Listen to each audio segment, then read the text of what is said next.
sur la route de Lambaréné. Bifoun-Lambaréné. Oui, à Médan-Kogé. C'est ça le nom, Médan-Kogé. Alors, en partance pour Lambaréné, vous savez, Lambaréné, c'est mon deuxième village, c'est ma deuxième ville. Ah, décidément. Oui. Il est originaire de Toulouse. Je ne passe pas un mois sans aller à Lambaréné. Attention, pas pour ce que vous pensez. Hein. On pense quoi? Je pense à rien, moi. Donc, j'ai marqué un arrêt dans ce village parce que j'avais vu du nectar. Je voulais me désaltérer et quand j'arrive là, bien évidemment, comme vous pouvez l'imaginer, j'ai été reconnu et bien accueilli. Les populations m'ont présenté leurs doléances, leurs problèmes. J'ai dit, mais en qu'à faire, Yoane Bouanga, déclenchez la caméra, placez-moi les micros. Voilà. Allez, c'est parti. On va au village. Médan-Kogé. Médan-Kogé. Médan-Kogé. Allez, c'est parti. Il y a un autre problème ici, ce sont les éléphants. Les éléphants ne dorment pas. Voyez un peu derrière la maison là. On va là d'où il y a l'avocaté là. Ouais. Et elles arrivent jusqu'à là. Jusqu'à là? Jusqu'à là. Derrière la maison. Est-ce que vous avez interpellé les eaux et forêts? Oui, oui.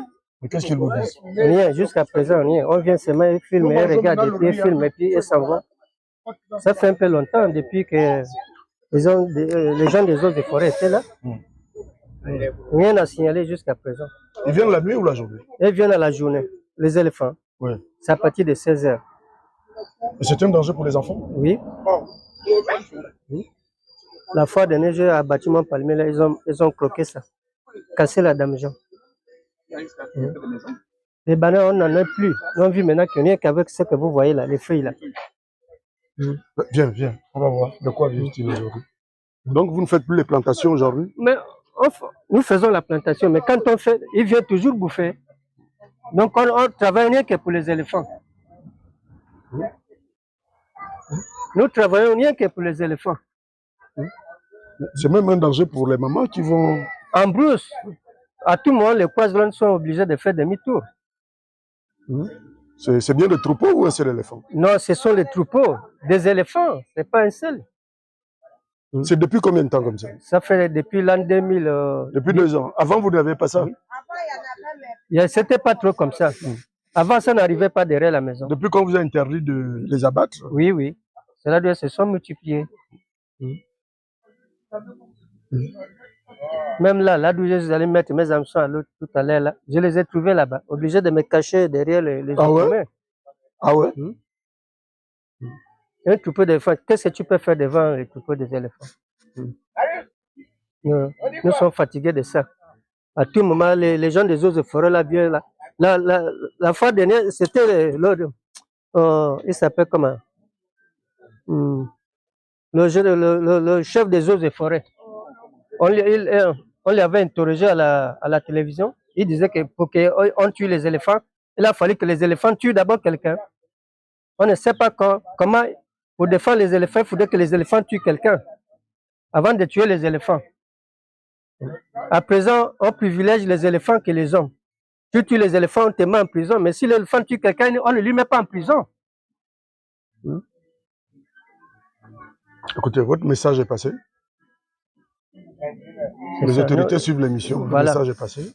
À un moment, on nous disait que les dégâts que les éléphants font seront payés jusqu'à présent. Oui, il y a des hommes qui ont été payés, il y a des populations qui ont été payées. Nous, ici, on n'a jamais reçu 100 francs. Et donc, leurs parents, mais comme nous sommes des pauvres, on n'a rien qui va intervenir pour nous.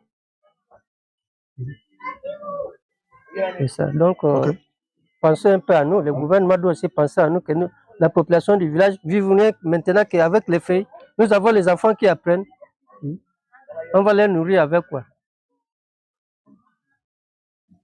Ok. Écoutez, je n'ai pas d'autres choses à vous dire. Hein. Je n'ai pas de questions à vous poser. C'est vous qui le vivez mal chaque jour. Des moments difficiles. Si vous allez là, tout à l'heure, là, vous allez les trouver. Ah non, moi, je n'ai pas envie de croiser un éléphant. Voilà. L'éléphant qui dépasse le terre de la maison, là. Ah oui. Ok, ben, courage, papa. Oui, merci. Le pauvre papa, il est complètement dépassé par la situation. Quand il vous donne la taille, il vous dit ces éléphants-là mesurent la taille de la toiture d'une maison. Vous comprenez que... Et ils viennent jusqu'à, comme on dit, presque à la lisière des maisons, du village. Ce sont des bangandos, ces éléphants-là.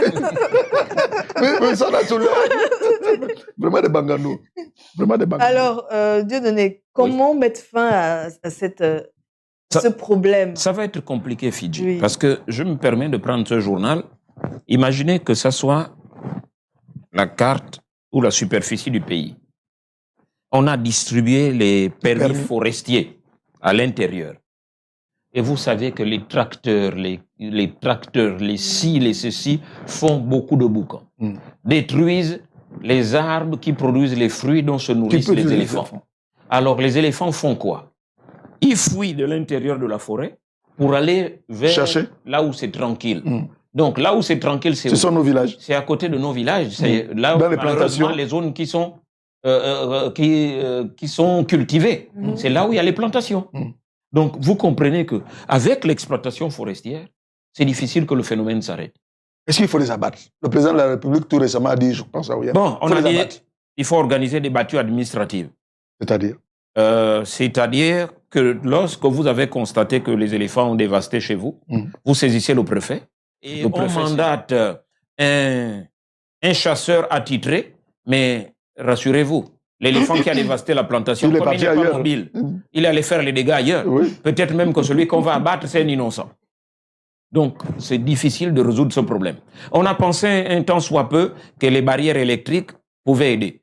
Mais les barrières électriques... C'est un leurre, ça. Non, il n'y en a pas pour tout le monde. Oui. On demande aux populations... Et une barrière électrique dans une forêt?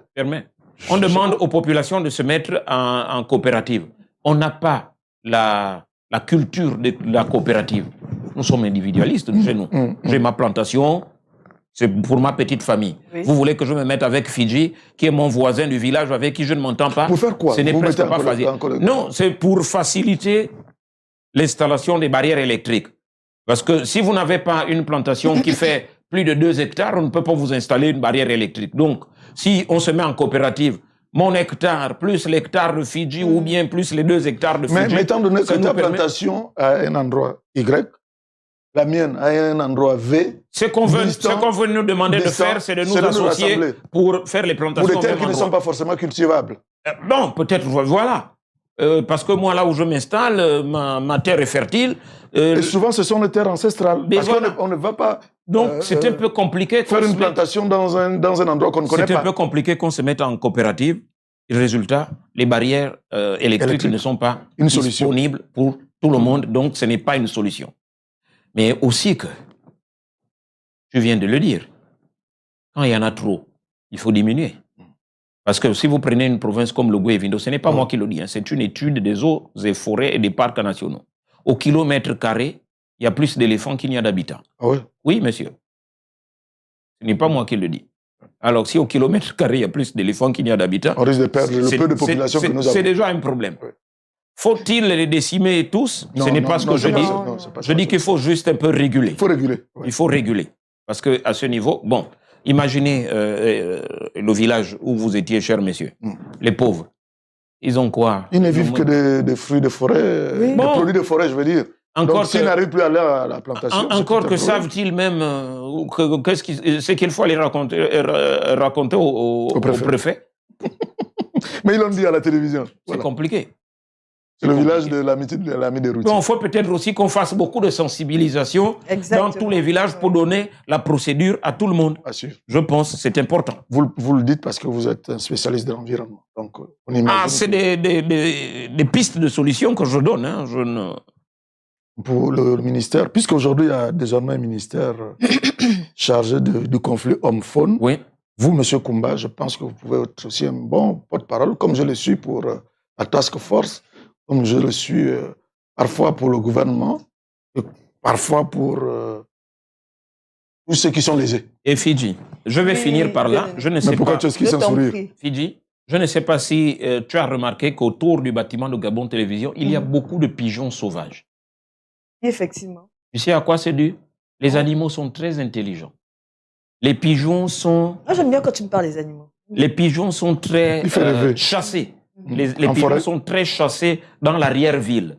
Ils ont compris que s'ils intègrent la ville, personne n'osera sortir son calibre pour les canarder. Et comme c'est interdit, voilà. Personne n'osera sortir son fusil pour les canarder. Donc, ils ont fui de là où on les chasse Ils ont investi la ville. C'est pourquoi vous les voyez sur la pelouse. Ici, ils sont pêle-mêle, ils sont partout. Il y a des centaines de pigeons sauvages. Je vais organiser une chasse ici derrière, mais je le ferai. Mais messieurs, c'est moi qui vais vous dénoncer. Comptez sur moi. Non, ce sera avec du filet. Non, que ça soit filet ou pas filet, je vais vous dénoncer. Laissez la vie faune tranquille. Tu viendras pas manger chez moi, toi. Souvent, je viens manger les pigeons chez toi. Je sais ce que je mange chez toi.